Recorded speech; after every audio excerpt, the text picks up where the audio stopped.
So recently, my friends and I did a fun little experiment where we ranked our enjoyment of all the RTD and Moffat-era series based on the average percentage of episodes we felt net positive toward, where the neutral episodes with a relatively even balance of positive and negative didn't contribute to the average. The results were in a lot of ways surprising, which only figures given this is far, far from a perfectly effective metric. Not all net positive or net negative episodes are equal, and even though I ended up with the same enjoyment percentage for Series 3 and 8, I still think much more fondly on the former, for instance. But it provides a bit of perspective on my feelings toward each season, and since I don't bother with assigning number grades to stories anymore, it's the best numerical representation for my feelings that we can hope for. For the heck of it, let's complicate things a little bit for Series 11 so I can be as thorough as possible. The scale by which I rate these episodes will be a strong plus, meaning an episode I either outright love or will otherwise go back to rewatch sometime from now without any prompting. The positives so firmly present that they make the negatives totally negligible. A light plus, meaning a story I like but with some notable negatives. A light minus, meaning an episode which I can say good things about even as the negatives outweigh the positives. A strong minus, where there's an element or elements that make the episode downright unbearable and I actively avoid rewatching it. Or a blank, where the positives and negatives are so evenly distributed that I can't in good conscience call it a good or bad episode, and as a result, won't contribute it to the series average. This average will take the form of a percentage, which I'll calculate by taking the total number of positives and negatives versus the total number of episodes. Again, not remotely an objective measure, but I find it interesting. Just keep in mind going forward that the episode ratings and series average percent is ultimately less meaningful than what I actually have to say about each of the episodes. The former two are mostly done for fun, and because I know people love to quantify things, but I believe any individual's feelings toward any story are better summed up in words and feelings than with numbers. So if in the end the plus minus blank rating system doesn't actually make any sense to you, you're probably right to feel that way. Without further ado, let's get it on! I've mentioned this on here before. I'm pretty much not an idiot. I'm actually a capable guy considering.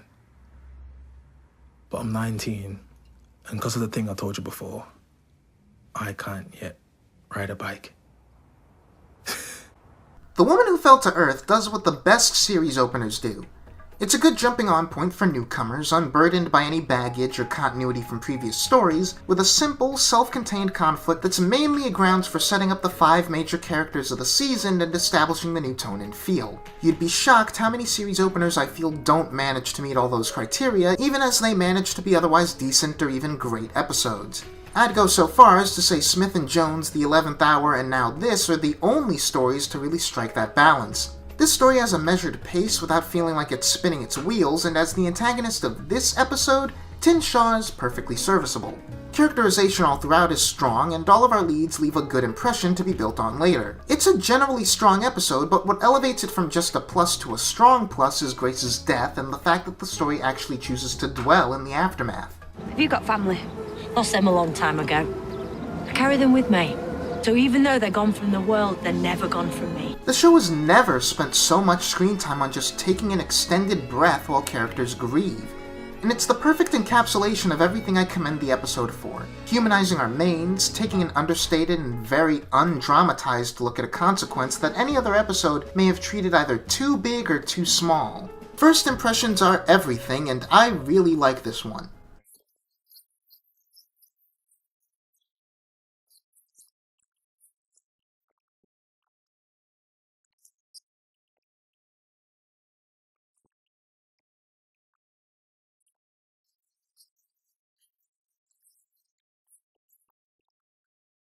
People who follow me know that I didn't have a ton of positive things to say about the Ghost Monument back when it aired, and I felt that way for the first couple of times that I sat down with it. On my most recent rewatch though, I had a very different experience with this episode. Initially I was bored through 90% of this one, really didn't have much to say at all, and went so far as to grade it a strong minus. Looking back on it though, while I still have issues with it, I found way more to like than dislike. There's a sense of genuine tension and excitement to the opening sequences on the two ships. Thanks mainly to great direction, and the dialogue inside the tent is a fun bit of culture shock I'm surprised doesn't happen more often in this show. Capped off nicely by a brief but powerful display of emotion from Jodie Whittaker upon finding out what the Ghost Monument actually is. Ryan, Graham, and even Yaz have some decent character building vis-a-vis the varying degrees to which they trust the Doctor right off the bat as their leader figure. Our two other main characters, Angstrom and Epso, are decently nuanced, diametrically opposed supporting characters. Where the story starts to lose me is in the second half, where things get more plot-focused. Much as I like the Doctor's curiosity about the planet Desolation from a character perspective, for whatever reason it's not a curiosity that I share. And the reveal that the Stenzo were behind the whole thing lands with an impactless thud. The weird, floating, talking rags are also a thing I could have done without, and the final few minutes are beyond rushed, with the Doctor's sudden hopelessness and the joint winners thing. I like the sense of team camaraderie that the former moment nets us though, and on this viewing I buy that it's something that the team progressed to from the beginning of the episode, particularly Ryan. And Jodie's performance when the TARDIS finally appears, that's some really good stuff, man. On the whole, this episode is far better than the utterly boring, plotting mess I took it for on my first couple of viewings.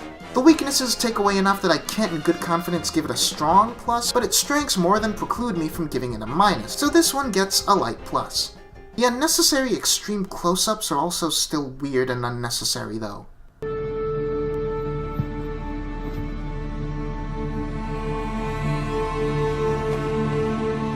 You better not hit me. Get out that door!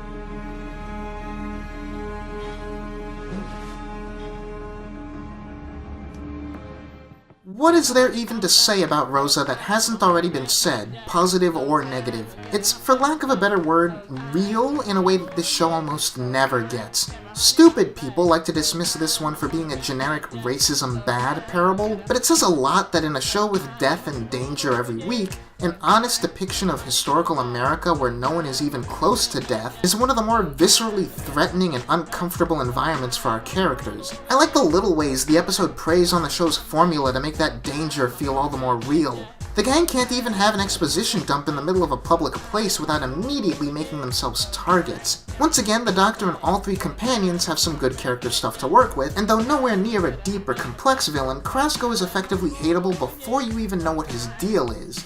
The emphasis even at the end of how systemic racism is a struggle that asks so much from individuals like Rosa or Yaz or Ryan, and yet is always worth it for even the smallest, most incremental of victories and improvements, is a powerful sentiment. And the way that Graham and the Doctor have to acknowledge their status as beneficiaries of privilege is just as sobering.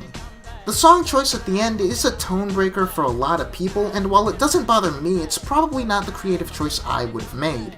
It's not the thing a lot of people come to this show for, but it's a great piece of television and a strong plus.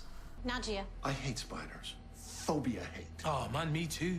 And there's loads of them knocking about right now. I will not have them in my hotel. I mean, you're running for president. It could be espionage, targeted directly. At you by Russians. That's possible. There are a lot of people that would like to see me dead. I feel like all I have to do to accurately capture just how confused this story is to describe to you in plain terms the character of Jack Robertson. He's a thinly veiled Trump allegory who hates Trump. He's a greedy, cowardly, malicious capitalist whom the episode goes out of its way to portray as a cartoonishly hateful and hateable figure, minus the one or two brief moments it takes out to portray him as actually somewhat maybe caring about people. He's the closest the story has to a villain by virtue of being the indirect cause of all the spider problems, and yet he's also primarily used by the episode as a source of laughs. The big quote-unquote evil thing he does at the end is actually more humane than what our protagonists do to the spiders, and he gets off scot-free with zero closure. What is the episode trying to say with this guy? No one knows, yet almost any conclusion you could draw is pretty troubling morally and politically. Chibnall is a guy who's never written a flawless story, but this is the only Doctor Who episode of his that feels like a straight-up first draft. Almost every element of it is working against each other, exacerbating already inherent issues.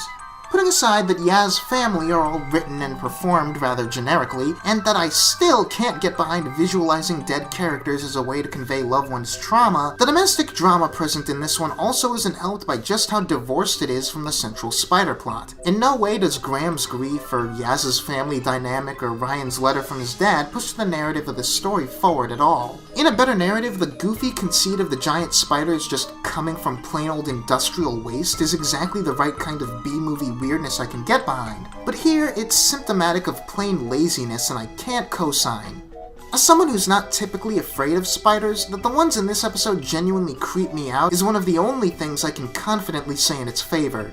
I can also say that I think the comedic dialogue makes me laugh quite a bit, but the story isn't aiming for farcical, and that's just not enough to carry something so unfocused. The final scene in the TARDIS is genuinely heartwarming and well done, but it's a cherry on top of a poo sundae. When the most I can give an episode is that one or two scenes or ideas work in a vacuum, it's a strong minus. The positrons interact with the fuel materials to produce heat, which produces thrust. That's pretty old school, this one. It's beautiful. Antimatter powering the movement of matter, bringing positrons into existence to move other forms of life across space. I love it. Conceptually, and actually.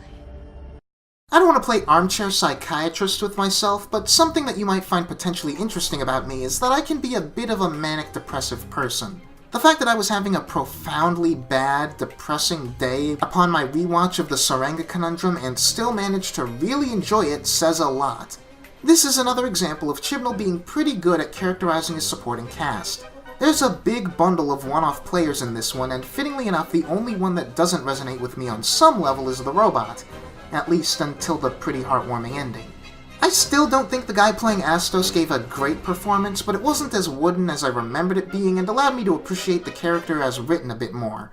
Mabley's issues with self-confidence and Yoss's simultaneous fear and enthusiasm over his impending parenthood are both conveyed subtly, and the way the former informs Ryan's own daddy issues still resonates. Eve and Durkast's sibling relationship also really plays for me, and Eve's last hurrah as she dies piloting the ship to safety just tugs at my heartstrings, man. I still think the Pating is the single best looking CGI monster this show has ever had, and though some people think its cute design stops it from feeling like a remotely credible threat, I personally feel like it's got a consistent level of danger to it. This one has some decently clever dialogue and some really good character work with the Doctor. Her enraptured response to the antimatter drive and her speech about what she's a doctor of, and imagining solutions to all of her problems, it's all brilliant if you ask me, and just so this character, and delivered perfectly by Whittaker. The exposition can feel a bit unnatural at times, and scene transitions are quite a bit awkward, and can we stop with the extreme close-ups, please? With the large cast and the spaceship setting, the episode has a lot of parallels with Chibnall's first outing 42, but doesn't quite go for that story's non-stop sense of escalating tension.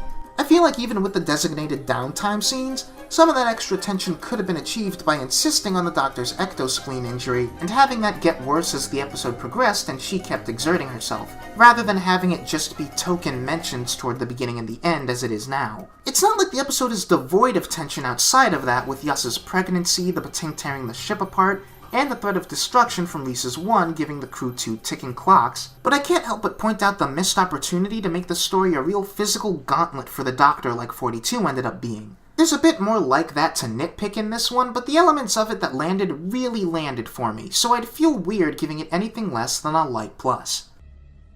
Do you love me, Prim? Of course I love you.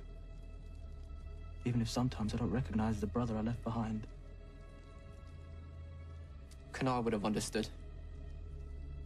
He said he was only fighting for you lot so he could get rid of you. And now it's happening. Don't marry tomorrow. One brings a good woman. You can't live together here. India's not her home now. India's a home to all of us. We didn't change when a line was drawn. But we did. Demons of the Punjab is the first of 2 stories in Series 11, which are, in my humble opinion, some of the best TV modern Doctor Who has ever done. It's easily one of the best directed episodes the show has ever had, it's the best showcase all series for Sega Nakanola's score, it's a wonderful, poignant subversion of a base under siege story. I can't think of a single thing I dislike about it. We get a lot of good, subtle character work for the Doctor and Graham this episode, some much-needed insight and even growth for Yaz, and even some good bits from Ryan, but one-off characters of Prem, Umbreen, and Manish are the true major players here, and they're all painted spectacularly. As antagonists go, Manish in particular is so true to life in his sly, aggressive bigotry, it's almost kinda sickening. Hamza Tatua's performance is the standout element of the story for me, which is saying a lot. The barely perceptible signs of inner conflict when Umbreen extends an olive branch, only for him to double down on what he sees as inevitable, and his pure desperation when the threat of death comes to Prem at the end, only to again lock up those feelings behind his extremism. It's oof. Yet still, it wouldn't be right to praise him without again giving a shout out to Mandip Gill and Jodie Whittaker. Gill in particular really works with this rare opportunity to flex some greatly layered facial acting as she processes and internalizes the nearing death of Prem, and Jodie's subtle, fleeting sympathy when confronting Manish, as well as her immediate shift from confrontational to differential when talking to the Thajarians, is all great stuff. The Thajarians themselves are a great narrative and thematic device on top of an efficient red herring, allowing the story to contain sci-fi elements and keeping the Doctor a proactive part of its events, while still letting the conflict be fundamentally human and grounded. Looking at the sole remnants of a whole species dedicated to making sure no one else dies alone or unremembered lends a further sense of tragedy to the idea of a whole culture being torn apart and destroyed, emphasizing the hardship of the partition and making it resonate all the more.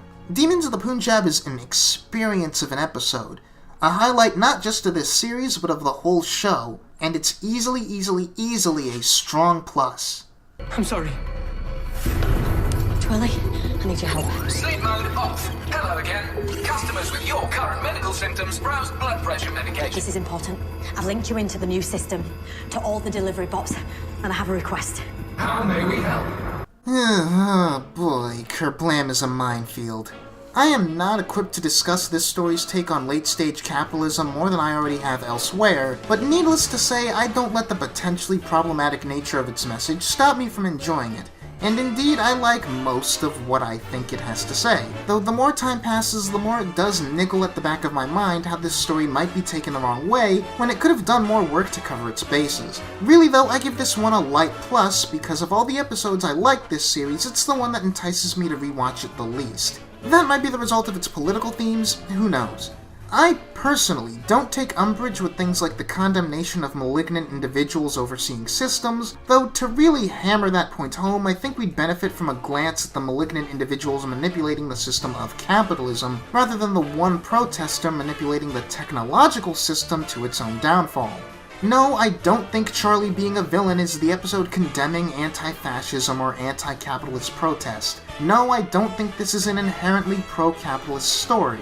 I think maybe the episode is too willfully vague about its language toward the end, suggesting that fundamentally flawed systems don't exist when of course they do, but I think most of this story's naysayers wouldn't have been satisfied until Kerblam's whole company had been torn down, and I just don't think that's necessary for this episode's commentary, which is primarily about technophobia and making excuses for how some inherent evil of technology isn't at all rooted in human vice. I find it really refreshing to have a sci-fi story where technology is painted in such a positive light, fighting to save lives even as it's being manipulated by a person to take them. The big missed opportunity here, and why I'd personally love to see a follow-up story tying into this one, is that we don't know what the conditions are like on the base planet of Kandoka. Just how badly citizens there need this retail work to make a living, what other options, if any, are available, and most importantly, who is at the very head of Kerblam in maintaining the 90% automated status quo. Answers to these questions would, I think, clear up a lot of why people find this one problematic. For myself, though, I don't think those answers are necessary to enjoy the story for the cleverly constructed little episode that it is, with so many moving parts already being juggled as efficiently as possible to keep the plot tight and the technological commentary idealistic, with at least some political points being made that are worth listening to. It's just a smart script, chock full of incredibly subtle foreshadowing and reincorporation. I like the goofy, enthusiastic, pro-people power Judy, the sweet and pure Kira, the nice red herring that is Slade, and an antagonist with real feelings and a real point in the form of Charlie. Even Dan, for as little screen time as he gets, leaves a good impression by being compassionate and witty. Judy's character in particular stuck out to me on this viewing, as the one who's dedicated her career to expanding the human workforce of Kerblam and trying to work with her system to keep people employed. Jodie displays some real intensity when confronting Charlie at the end, and not even necessarily directed toward him. Maybe she really could have used that blood pressure medication. This one is a can of worms, but I can only speak for myself when I say that I liked it. We want certainty, security, to believe that people are evil or heroic, but that's not how people are. You want to know the secrets of existence? Start with the mysteries of the heart. I can show you everything if you stop being afraid of what you don't understand. If you trust me. Turns out there are way more people than I'd initially assumed who actually really like the Witchfinders. It's not like I'm incapable of seeing why. Alan Cumming as King James is just a great character, dude. Gut-bustingly over the top and hilarious, but still human and nuanced and sympathetic when the scene calls for it. The extended scene where he and the Doctor play off each other, as the Doctor is about to be tried for being a witch, also gives Jodie a really good showcase. Unfortunately, that plus some potentially decent theming about the nature of fear doesn't quite do enough to compensate for the bulk of the story surrounding those things being a wholly unremarkable plot with the most generic and featureless thread of the season, as well as the least notable supporting cast, I think. No one on the TARDIS team gets a particularly strong moment unless it's, again, the Doctor opposite King James. The pacing is wonky and the Morax are just a boring threat. I admire the episode's attempts to have a clear and solid theme, and I really wanted the few bits of it that do really work to even out into a rating of a blank. But when I'm being honest with myself, I just have zero desire to ever go back to this episode of my own volition, which means at best I have to give it a light minus. This is a map of the house with its most vulnerable points. Make sure you take care of them.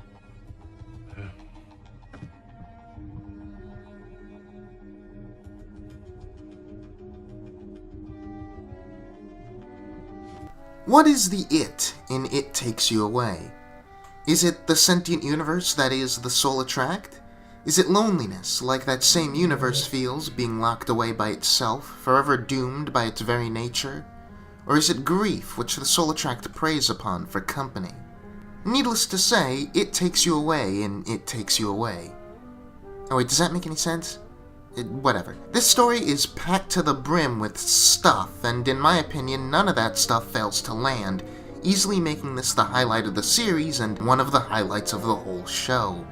Even elements that some would argue as superfluous I think only make the story better. Ribbon still makes me plain uncomfortable in all the right ways, and his frankly inexplicable presence along with the rats and moths and lantern that populate the Anti-Zone only adds to the abstract mystery that the Soul Attract and the workings of the Doctor Who universe represent as a whole. The sheer number of interesting questions this place raises just adds to the story's disorienting, off-putting atmosphere.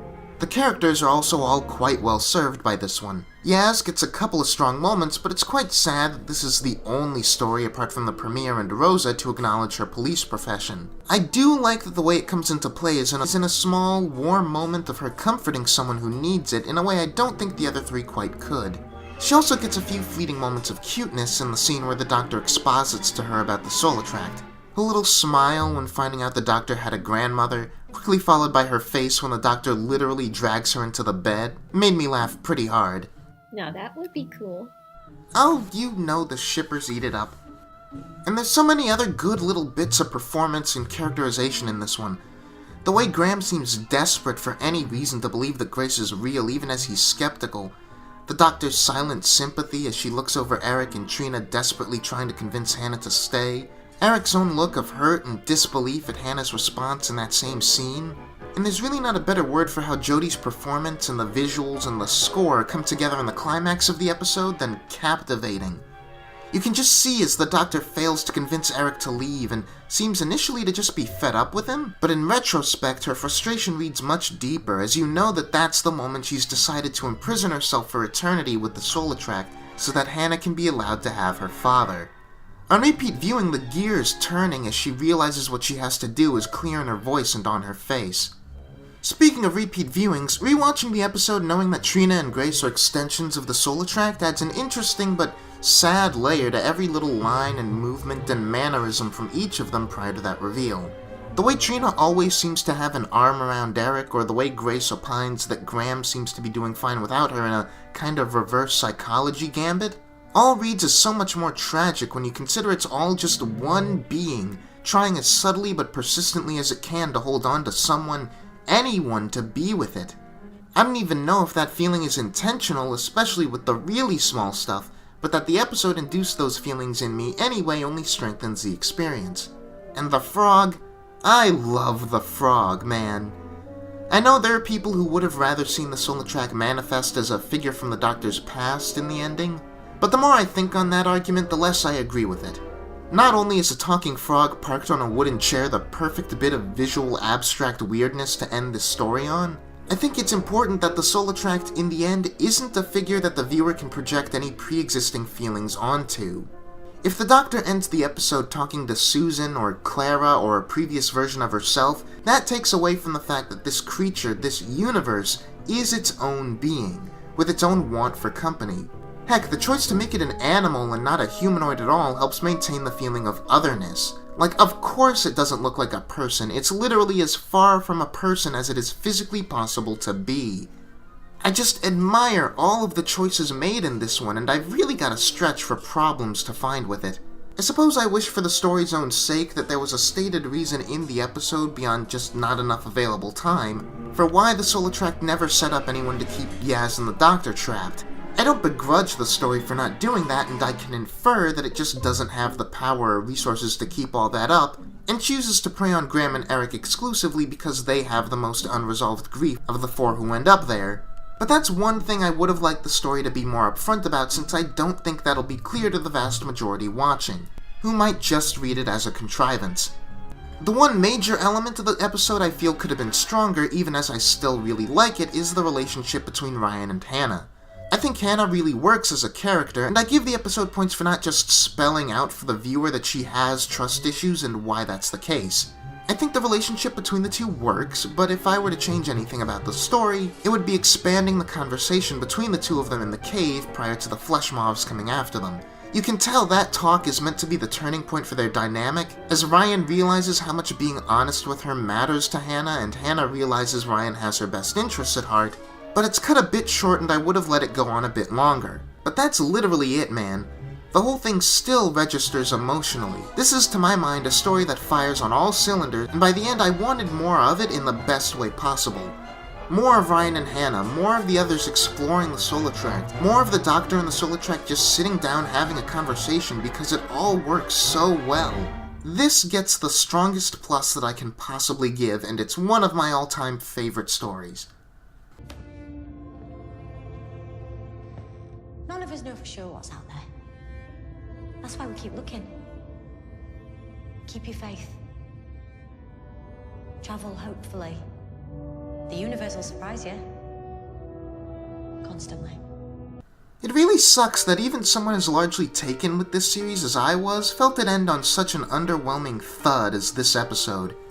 There's a lot of major elements fighting for focus in the Battle of Ranskorav-Kolos, and almost none of them are pulled off impressively.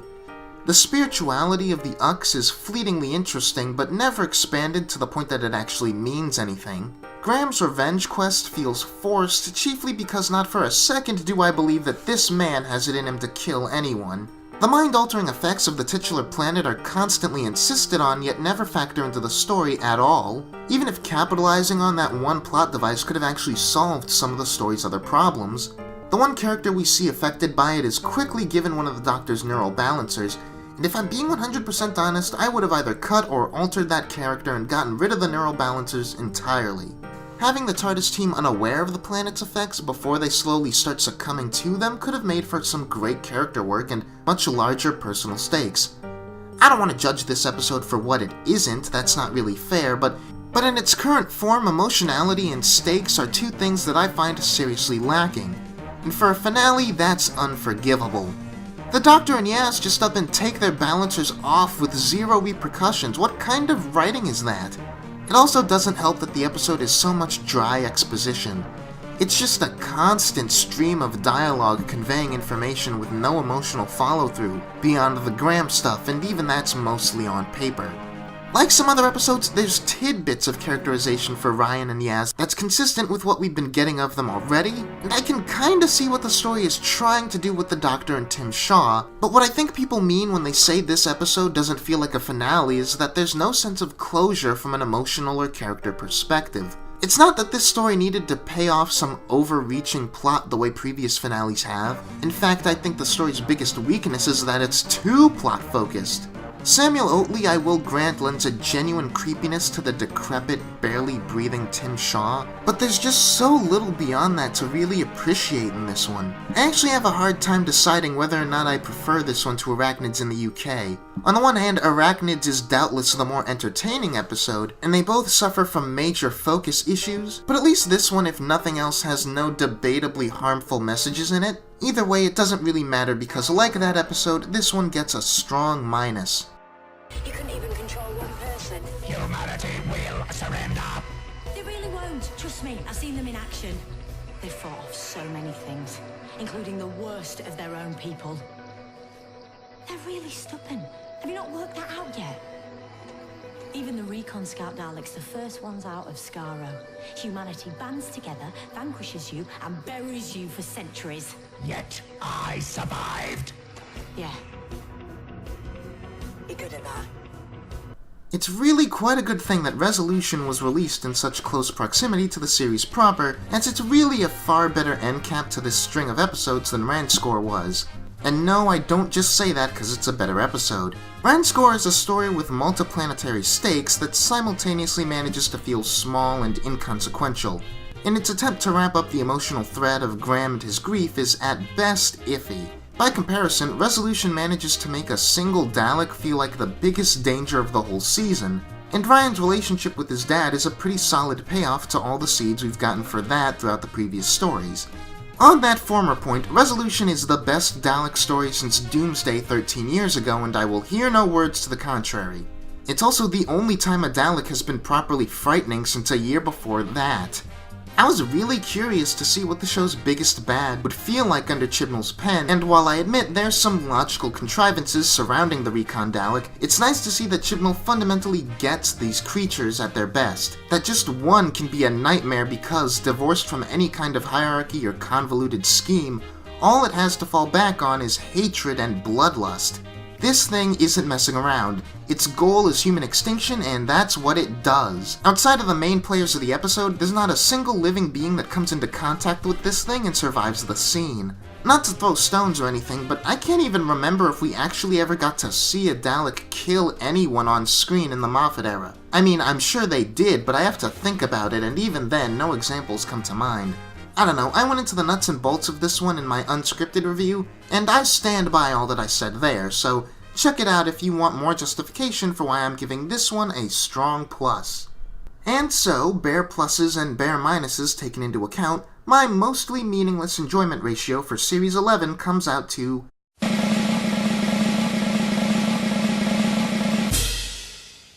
73%, which is only fitting. If I had to place Series 11 in a ranking relative to the other runs of the show, I'd put it over Series 1, 2, 7, 8, and 10 in a heartbeat. Maybe even Series 9, but that's a bit of a push. All those seasons had their great high points, but as I look back on them, they didn't have the consistency of Series 11, or they had some consistent elements of them that I didn't care for. Especially on my second viewing of Series 11, it just felt kind of satisfying to be able to go back and see a majority of episodes I can say good things about, and would be glad to go back to any time. It's kind of a shame that the overall average seemed to be brought down most by Chibnall himself, but before we can talk about the main man running the show, we should probably talk about our key players in front of the camera.